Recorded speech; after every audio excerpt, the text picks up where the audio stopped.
KL Sehgal साहब का एक गाना सुना होगा आपने, एक बंगला बने न्यारा, उसमें जंगला लगे प्यारा।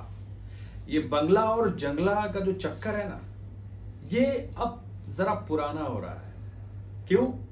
क्योंकि अब ओनिंग का नहीं, रेंटिंग का जमाना आ रहा है। जी हाँ, अब लोग कारें खरीदना नहीं बल्कि कारें रेंट करना चाहते हैं। अब लोग घर खरीदना नहीं बल्कि घर रेंट पे लेना चाहते हैं। क्यों? क्योंकि म्यूचुअल फंड उनको रेंट से या उस मकान की जो वर्थ है उससे कहीं ज्यादा पैसा रिटर्न में दे रहा है। या इस बात को प्रूव करने के लिए, इस बात की पूरी प्रोसेसिंग समझाने के लिए, इस बात को आपके जहन तक ले आने के लिए इस समय कोई ऐसे वैसे व्यक्ति हमारे साथ नहीं है, बल्कि लखनऊ के सफलतम investment adviser, fund manager Shri Rajeev Kumar Pandey ji हमारे साथ हैं। तालियां बजाइए सर के लिए। सर बहुत बहुत स्वागत है। Thank you sir. बंगला और जंगला बड़ा सपना होता है लोगों का कि हमारा एक सपनों का घर हो, उसमें हमारी सपनों की फैमिली हो, बच्चे हो, बीवी हो। लेकिन आज जरा माहौल बदल रहा है, क्या कहना चाहिए? बढ़िया माहौल बदल रहा है, जो बदलता हुआ माहौल है उसी में रहना चाहिए। आज इतनी दुनिया एक ग्लोबल विलेज बन चुकी है। हाँ, तो आप अभी यहाँ रह रहे हैं, हो सकता है आपको थोड़े दिन बाद पूना अच्छा लगे, बिल्कुल हो सकता है बेंगलोर अच्छा लगे। हाँ जी, आपका बेटा बेंगलोर चला जाए जी, आपकी बिटिया मैनहट्टन चली जाए, वो कहे पापा आ जाओ, मैं तो संभाल नहीं पा रही हूँ, मैं तो ग्रुप सीईओ हो गई हूँ, डॉटर हस्बैंड टाइम नहीं दे रहे, तो आपको मैनहट्टन जाना पड़ेगा, फिलाडेल्फिया जाना पड़ेगा। आप मकान को कहाँ तक रखाएंगे? मकान क्या है? मकान एक रहने की जगह देता है।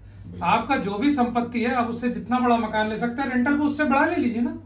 एक बढ़िया लाइब्रेरी बनाइए, बढ़िया स्टडी बनाइए। एक कंफ्यूजन है जी, मकान की जो कीमत है वो कहते हैं कि ज्यादा बढ़ती है। मतलब जैसे अभी हमने 50 लाख का मकान ले लिया तो इन फ्यूचर वो 1 करोड़ का हो सकता है, 1.5 करोड़ का हो सकता है, 2 करोड़ का या उससे भी ज्यादा का हो सकता है।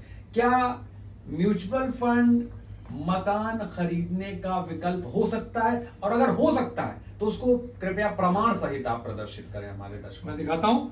अच्छा सवाल आपका। देखिए, मैंने अपने एक इन्वेस्टर को बताया कि लखनऊ में अभी 6 महीने पुराना डेटा है कि जो मकान की कीमत है पिछले 10 सालों में 9% की चक्रवृद्धि से बढ़ी है। अच्छा। और जो म्यूचुअल फंड है उनकी जो कीमत है वो 15-18% की चक्रवृद्धि से बढ़ी है 9-10 सालों में जी। अब वो जयपुर में रहती थी। हाँ। तो बोले भैया जयपुर में तो शायद 0 से बढ़ी होगी। हाँ। लेकिन डेटा देखा तो 2.5% आया। 2.5%? जी, 2.5% प्रति वर्ष। केवल 2.5%? केवल 2.5। उनको तो बैंक में रखना चाहिए था, एफडी नहीं करनी चाहिए। एफडी का भी इंटरेस्ट रेट इससे ज्यादा होता है। आपको बताऊं सुनील साहब कि जो 2008 में जो वर्ल्ड में ग्लोबल क्राइसिस आई, वो उसको बोलते थे सब प्राइम क्राइसिस। अच्छा। एक ही आदमी ने 3-3 मकान खरीद लिए थे। हाँ। सॉफ्टवेयर इंजीनियर था आदमी न्यूयॉर्क में, एक मकान था, सिटी बैंक ने कहा यार तो ये सैलरी दे सकता है, सैलरी अच्छी है, दूसरा मकान फाइनेंस करो। HSBC बैंक ने तीसरा मकान फाइनेंस कर दिया। अच्छा। और वो सबकी किस्तें जा रही थी। जब मकानों के दाम गिरे 2008 में, तो उन्होंने सोचा, तो उसने कहा चलो बिक जाए तो बिक जाए। अब कंपनी ने फोन किया, नहीं बिका तो कंपनी ने जब्त कर लिया। अच्छा। तो डूबता चला गया, कंपनी तो औने पौने भाव बेचेगी। अभी 2 साल से चाइना में भी जो है real estate same situation China में, मतलब लोग ईएमआई नहीं दे पा रहे हैं, इस वजह से जो गिरवी रखे हुए घर थे उन्हें बैंक नीलाम कर रही, ऐसा कुछ ऐसा। और साथ साथ जो चाइना का जो सबसे बड़ी कंपनी है, शायद इवेंट ग्रैंड ऐसा कुछ नाम है, भूल रहा हूँ थोड़ा, उस वो कंपनी खुद बैंकों को किस्त नहीं दे पा रही है क्योंकि जनता तो खरीद नहीं रही मकान। ओके। तो उनको बैंक ने, चाइनीज प्रीमियर ने अलाउ कर दिया कि आप 100 फ्लैट की किस्तों में दे दीजिए। 100 फ्लैट, 1 करोड़, 100 करोड़ चाहिए तो 1 करोड़ का फ्लैट है 100 करोड़। अच्छा। ये हालत है। तो ये फ्लैट्स का हालत है। भारत के जितने भी टॉप ओनर्स हैं वो सब जेल में हैं। अच्छा। यूनिटेक का मालिक कहाँ है? चंद्रा साहब जेल में। लखनऊ का सुशांत गोल्फ सिटी, लखनऊ का 10% एरिया उसने कब्जा किया। अलग कारणों से? नहीं अलग कारणों, क्योंकि फ्रॉड तो था ही था। हाँ। लेकिन चीजें चली नहीं। अच्छा। आप देख लीजिए, अरोड़ा साहब है, सुनील अरोड़ा या क्या नाम है उनकी, बिल्डिंग थी वो गिरा दी गई, उनको टावर जितनी दूरी पे करने थे नहीं किए।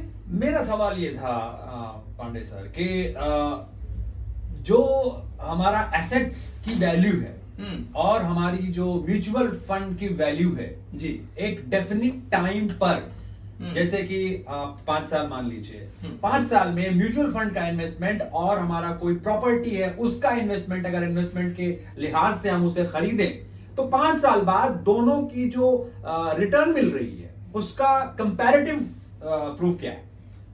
आपने 7% बोला। मुझे डेटा, प्रश्न आपका पता नहीं था जी। आप तो ऐसे एंकर है कि कुछ भी पूछ लेते जी। हैं। मैं आपको 5 लाख का डेटा दिखा देता हूँ, प्लीज। उसी को 50 लाख कर लेंगे। प्लीज। तो 2014 में किसी ने 5 लाख रुपए लगाए और 3,333 रुपए 9% पे निकाले। अच्छा। 14 से दिसंबर 24 आ गया जी। दिसंबर 24 में वो व्यक्ति 3,333 करके 5,92,000 निकाल चुका। 5 लाख लगाए और 6 लाख निकाल लिए। और अभी भी ये कितने टाइम का? बस 14 से 24 10 साल। 10 साल। ओके। 10 साल में 5 लाख लगा के 6 लाख निकाल लिए और वो जो 5 लाख था उसकी वैल्यू 33 लाख। अब आप आ जाइए 50 लाख पे। मान लीजिए बहुत बढ़िया, बहुत बढ़िया। मान लीजिए आप छोटा मकान लेना चाहते हैं 50 लाख का, तो मैं कह रहा हूं मत लीजिए, 50 लाख रुपए लगा दीजिए, 33,000 रुपए निकालिए। 33,000 में आप 20,000 का मकान भी ले सकते हैं, एक फ्लैट। हाँ। खर्चे भी चला सकते हैं, बिजली के बिल भी दे देंगे। ओके। और आपका पैसा यहाँ पे 3 करोड़ हो जाएगा। हो गया ये 10 सालों में। आपने प्लान बताया जी कि मकान खरीदने के बजाय आप इस प्लान में पैसा लगाइए। एग्जैक्टली इस प्लान का नाम क्या है और इस प्लान में कैसे इन्वेस्टमेंट होता है? थोड़ा सा विस्तार से बताइए प्लीज। देखिए, ये इसका नाम है systematic withdrawal plan. Systematic withdrawal investment plan भी है हाँ। और विड्रॉल प्लान भी है। तो सर ये एसआईपी से कैसे डिफरेंट है प्लीज? एसआईपी तो देखिए म्यूचुअल फंड ही है, उसको 2 तरीके से मेजर, 3 तरीके एसआईपी बहुत पॉपुलर है, इसलिए मैं आपसे बात पूछ रहा हूं। कुछ लोग तो ये भी कहते हैं एसआईपी अलग है, म्यूचुअल फंड अलग है। जी। तो एसआईपी बहुत ये पॉपुलर है। तो क्लियर करिए क्या है तो एग्जैक्टली। देखिए, म्यूचुअल फंड्स होते हैं बहुत सारे, भारत में करीब 50 म्यूचुअल फंड्स हैं, 47-48 50 करीब हो रहे हैं। 50 करीब म्यूचुअल फंड्स हैं, उनकी बहुत सारी योजनाएं होती हैं। अच्छा। जो पॉपुलर म्यूचुअल फंड्स हैं वो स्टेट बैंक का, टाटा का, बिरला का, रिलायंस का, मतलब निप्पन का, यूनियन बैंक का, कैनरा बैंक का, ये सब है। इनके पास 20 और 30 योजनाएं होती हैं। अच्छा। जो फेमस योजनाएं वो शेयर वाली होती हैं, जो Okay. फेमस नहीं है वो डेट फंड्स भी होते हैं, उसमें 7-8-9% तक मिल जाता है। अच्छा। ये हाइब्रिड प्रोडक्ट होते हैं।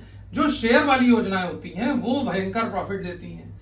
जैसे एक ये देख लीजिए, इसी में अलग टाइम फ्रेम से होगा। ये कब है? 1995 में किसी ने 2 लाख रुपए लगा दिए अच्छा। और 1,333 रुपए निकाले। ये भी शायद 9% पे ही है। 2 लाख रुपए, 2 लाख रुपए इन्वेस्ट किए, 1,333 रुपए पर मंथ निकालते रहे। आप ये बात निकालते कह भी रहे रहे, हैं। Okay. प्लस हर साल वो 6% बढ़ता भी गया। तो 1,333 है, हम्म। अब इसका आधा 10% हो गया, 1,130, 65 रुपए और जोड़ लीजिए। तो Okay. हर साल बढ़ता गया। 1,300 निकल रहा है, फिर 1,400 निकल रहा है, फिर 1,600 निकल रहा है, फिर 1,800, 2,000 निकलता चला गया। अच्छा। 2 लाख रुपए का आज तक 11,99,000 निकाल लिया। और सुनिए ध्यान से, आज वैल्यू क्या है?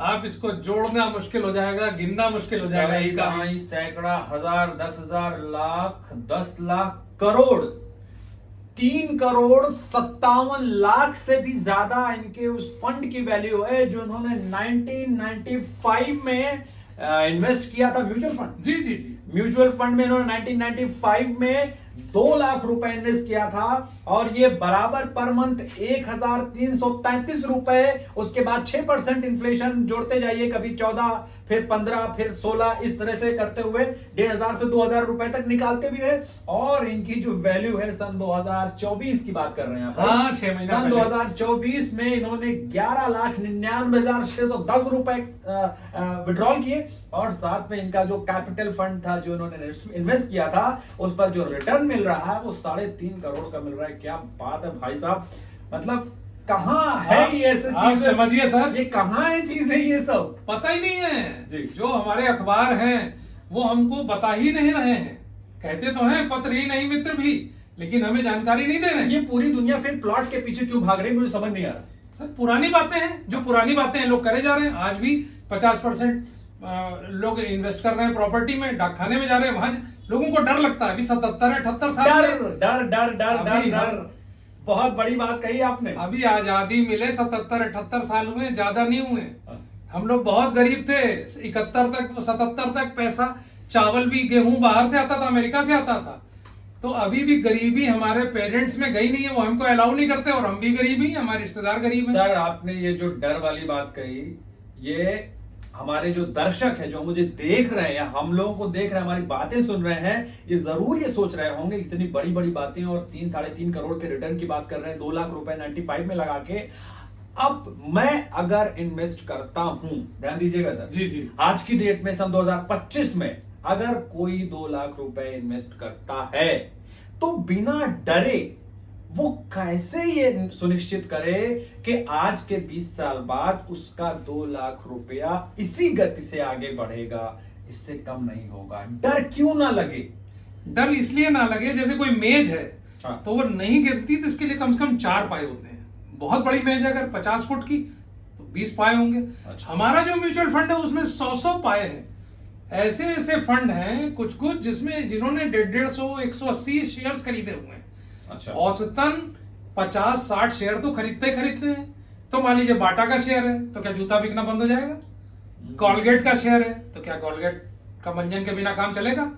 क्या हीरो मोटरसाइकिल के बिना? मतलब ये लीडिंग ब्रांड्स हैं। क्या, हाँ, क्या आप टाइटन की गाड़ी के बिना लेकिन जिंदगी काट लेंगे? क्या 20 साल बाद भी कोलगेट रहेगा?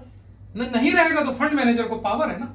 ओके, वो स्विच कर देगा। फंड मैनेजर को बिना का चला गया, नहीं दिख रहा, वो दूसरा शेयर ले लेगा। अब 5 साल पहले एक ही जूते की दुकान थी, ये था, आज मोची और भी कुछ ब्रांड्स आ गए, तो ब्रांड बदलते रहेंगे और ये खरीदते रहेंगे। आज भारत की कंपनियां ऐसी वैसी नहीं रह गई। सुनील साहब, अमेरिका में अगर कोई रहता है तो 10 में से 6 गोलियां तो भारतीय निकल रहा है वो। अफ्रीका में हर 2 मोटरसाइकिल में 1 मोटरसाइकिल भारत की बनी हुई है जी। आज अमेरिका में आप चले जाइए, एयरपोर्ट पे ही शॉप्स होती हैं, आप पूछिएगा आईफोन देखिए, मेड इन इंडिया होगा। ओके। आज मर्सिडीज भारत से एक्सपोर्ट हो रही है। ऑलराइट। आज हम 22% जो है आईफोन के निर्माण का 22% हम भारत में निर्माण कर रहे हैं। अब नई नई योजनाएं आई हुई हैं, हम लोग बहुत काम कर रहे हैं। एक उदाहरण और दे देता हूं। आपने कहा प्रमाण दीजिए, देखिए एक ये प्रमाण है कि 2000 कब की बात है? 2001 की बात है। हाँ। 2001 में जो बुलेट थी वो 55,000 रुपए की थी। ठीक है। आज देखा जा रहा है बुलेट की प्राइस, मान लीजिए डिप्रिसिएशन ना करें, मान लीजिए 2.5 के आसपास है नई बुलेट। अब तो 4 तक हो गई है, 2.5 में भी आ रही है। अब अगर ये जो बुलेट कंपनी अलग थी, बाद में इसको आइशर मोटर्स ने खरीद लिया। अच्छा। आइशर मोटर्स का उस समय का जो शेयर था वो 6 रुपए 70 पैसे का था। अच्छा। और ये दिसंबर के आसपास की स्लाइड है, थोड़ी पुरानी, उस समय इसका शेयर का रेट 5200 था। तो अगर आपने 55,000 रुपए के मोटरसाइकिल न खरीद के, बुलेट न खरीद के, बुलेट शेयर लिए होते, शेयर्स लिए होते, तो 6-8 महीने पहले ये 14 करोड़ वैल्यू थी। क्या बात है। तो आप 2.5 लाख लेंगे या 14 करोड़ लेंगे? तो आप बहुत दिन हो गए कि आप कंज्यूमर रहे, दुकानदार आपको सामान बेच रहा है, फैक्ट्री वाला आपको सामान बेच रहा है, थोड़ा पाला बदल लीजिए, जाके इधर खड़े हो जाइए, मैं भी बनाऊंगा। मतलब कंपनी के शेयर धारक बनिए, कंपनी के शेयर धारक बनिए, ओनर बनिए। बैंक को उधार देना बंद कर दिए, बैंक ही आपका पैसा लेकर के फिर देता है सारे उद्योगपतियों को। सीधे दीजिए उद्योगपतियों को, एक को नहीं 100 को दीजिए, म्यूचुअल फंड के माध्यम से दीजिए। बहुत अच्छी लर्निंग बताई, बहुत अच्छे आपने भविष्य के बारे में बताया, और इंडियन जो मैन्युफैक्चरिंग फ्यूचर है उस पर आपने बड़ी सुंदर बात कही। लेकिन मैं एक और चीज आपसे बात करना, जो एक आम आदमी के मन में डर होता है, हमेशा हमेशा के लिए डर होता है। जैसे अभी जो वैश्विक स्थितियां हैं, जो वैश्विक शांति है, वो कहीं ना कहीं तमाम जो कॉन्फ्लिक्ट्स है उससे गुजर रहा है पूरी दुनिया। तो क्या जो शेयर्स हैं, या शेयर के जो फ्यूचर इन्वेस्टर्स हैं, या ऐसे लोग जिन्होंने अपनी गाड़ी कमाई कहीं बैंकों में रखी हुई है, क्या ऐसी स्थिति में वो क्यों भरोसा करें म्यूचुअल फंड्स पे या शेयर मार्केट्स पे या ऐसे किसी माध्यम पे? देखिए फिर वही बात जी, अब बीएसएनएल का तो रोल बहुत छोटा हो गया, घर में लैंडलाइन फोन बीएसएनएल के नहीं है। आपको फोन करना है तो या तो जियो को पैसा देंगे, या तो वोडा को देंगे, या तो एयरटेल को देंगे। कम ही जगह बीएसएनएल और एमटीएनएल रह गया है। आप घड़ी पहनेंगे तो एचएमटी तो रह नहीं गया ज्यादा, अब आप टाइटन को या और ब्रांड्स को देंगे। तो जूता अब आप कहाँ मोची से सिलाएंगे, अब तो देंगे ही आप। तो ये जो हमारी कंपनियां हैं ये हमको सामान सप्लाई कर रही हैं 10, 20, 25% के मार्जिन पे काम कर रही हैं। रिलायंस इंडस्ट्रीज भारत की सबसे बड़ी कंपनी साल भर में 60-70 हजार करोड़ प्रॉफिट कमाती है। तो जब लखनऊ में बड़ा मंगल होता है तो जब हमको भूख लगती है सोचते ना पूरी खा ले। तो यहां भी अगर आपको कमाना है तो रिलायंस इंडस्ट्रीज शेयर होल्डर बनिए। मतलब यह है कि दुनिया में जब तक इंसान है तब तक इंसान की जरूरतें हैं, और जब तक इंसान की जरूरतें हैं तब तक इंसान की जरूरतों की चीजें भी रहेंगी। वो जूता भी पहनेगा, साबुन भी लगाएगा, मंजन भी करेगा और नहाएगा भी और खाना भी खाएगा। और जब तक ये सब काम वो करेगा तब तक इनसे जुड़ी हुई जो कंपनियां, उनका जो प्रॉफिट है वो भी बनेगा। और अगर आप कंपनी की साइड में रहेंगे, उसका शेयर होल्डर बन के, तो आप प्रॉफिट के बस एक बात कि दवाई खुद ना खाएं। अच्छा, अब जैसे मैंने कहा रिलायंस इंडस्ट्रीज अच्छी कंपनी है लेकिन साल भर में उसका रिटर्न 0 है, निगेटिव है। तो आप मत दिमाग लगाइए कि कौन सी कंपनी है। विप्रो का उदाहरण है कि 1 लाख लगाए थे तो आज 8,000 करोड़ हो गए 40 साल में, लेकिन विप्रो का शेयर इधर 10-20 साल से ठीक से नहीं बढ़ा। तो आप शेयर्स में मत जाइए, म्यूचुअल फंड्स में जाइए, हमारे जैसे एडवाइजर से मिलिए, हमारे पास आइए। 19 विधानसभा मार्ग पे हम बैठे हैं आपके लिए सुबह से ऑफिस खोल करके। बिल्कुल, राजीव पांडे सर ने बहुत अच्छी बात कही कि अगर आपको कोई बीमारी है या आप जीवन में स्वस्थ रहना चाहते हैं तो आप डॉक्टर के संपर्क में रहिए, उस फील्ड के विशेषज्ञ के संपर्क में रहिए, ताकि वो आपको बता सके कि फला जगह तक, फला गोल तक अगर आपको पहुंचना है तो वो रास्ता कौन सा होगा, क्योंकि वो 24/7 उसी रास्ते की स्टडी कर रहा है। हम तो अपने काम में लगे हुए हैं, लेकिन वो बंदा जो किसी एक स्पेशल प्रैक्टिस में है वो उसी प्रैक्टिस को बार बार दोहरा रहा है, उसे हमसे ज्यादा नॉलेज है। तो बहुत जरूरी है कि आप जैसे दवाई के लिए डॉक्टर के पास जाते हैं, उसी तरह से आप अगर इन्वेस्टमेंट करना चाहते हैं, चाहे वो म्यूचुअल फंड हो, चाहे वो शेयर्स हो, चाहे वो कोई भी फाइनेंशियल फील्ड हो जिसमें आपको उतनी नॉलेज नहीं है, तो प्लीज अपना पैसा ना लगाएं और किसी एडवाइजर की मदद से ही आप इस फील्ड में जाए। सर, मैं कहूंगा कि मेरा यहाँ का एड्रेस है 19 विधानसभा मार्ग, मेरा मोबाइल नंबर है 9838638369, 9415459218। हमारी टीम है, हमारे पास अच्छा खासा यहाँ ऑफिस है, 4-5 लोगों की टीम है। हमारे पास अगर आएगा तो वो सफल हो जाएगा जरूर। और चीजों से ना घबराए। देखिए, इंदिरा जी का मर्डर हुआ, राजीव गांधी का मर्डर हुआ, सब कुछ होता गया, भारत में क्या क्या नहीं हो गया, लेकिन इराक ईरान की वॉर, इंग्लैंड फॉकलैंड्स का युद्ध हुआ, 10 साल लड़ाई चली ईरान की। अब इजराइल की चल रही है, रशिया की चल रही है। इंडेक्स का क्या हाल है? इंडेक्स बढ़ता जा रहा है। बिल्कुल। अभी कल फंड मैनेजर ने बताया कि इजराइल का इंडेक्स कुछ ही दिनों के अंदर 20% ऊपर है। तो जिसने, सुनील साहब, 1 लाख रुपए लगाए थे 1979 में, आज उसके पास 8.5 करोड़ हैं। क्या बात है, जिसमें डिविडेंड शामिल नहीं है। मतलब यह है कि अगर कोई भी म्यूचुअल फंड में पैसे लगा रहा है या इन्वेस्टमेंट कहीं पर कर रहा है, तो उसकी जो इन्वेस्टमेंट टारगेट्स होते हैं वो 2 दिन, 4 दिन, 5 दिन, 10 दिन के नहीं होते हैं, वो 10 साल, 20 साल, 25 साल, 30 साल के होते हैं। अगर ऐसा ना होता तो इजराइल के शेयर्स आज 20%, हाँ, जैसे हम खेत खरीदना चाहते, खेत खरीदते हैं तो हम लंबे समय का प्रॉफिट देखते हैं। बिल्कुल। हम 1-2 फसलों का नहीं देखते हैं। और आपने 30 साल की बात की, मैं तो कहता हूँ 130 साल, क्योंकि म्यूचुअल फंड के अंदर जो पोर्टफोलियो है वो फंड मैनेजर बदलेगा। हाँ जी। तो जो आज की कंपनियां हैं वो आज रहेंगी, 10 साल बाद जो कंपनियां अच्छी होंगी 20 साल बाद वो रहेंगी। और ये ट्रांसजेनरेशनल इन्वेस्टमेंट है।